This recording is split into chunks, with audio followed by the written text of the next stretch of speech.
Здравейте! Да не кажете, че само аудита снимаме и показваме колко са проблемни. Това е Mercedes E-класа W213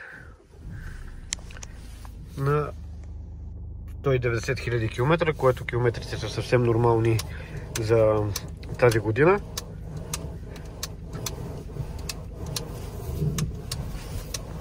Тук имаме два проблема. Единият е, да кажем, не толкова основен и незначителен. Има нещо, което престраква в самата кормилна конзола, но това нещо ще го оставим на второ четене. Основното, което гледаме към момента, това е състоянието на кормилната рейка. При въртене на волана се чува износването в работната повърхност на винтовия вал. И отделно, ляво-дясно, самата рейка много трупа. Тук най-вероятно ще имаме проблем, който ще не възстановим или няма да има смисъл да се възстановява заради по-скъпата стойност на ремонта.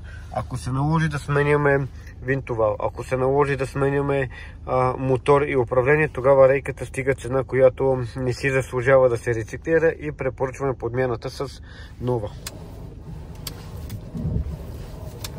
Но най-основното сравнение, което исках да направим в това видео е, че без значение каква е марката, Mercedes в случая, Audi, видеята, които често качваме, или BMW, проблемите в тези рейки са много идентични. Без значение от година, километри и марка.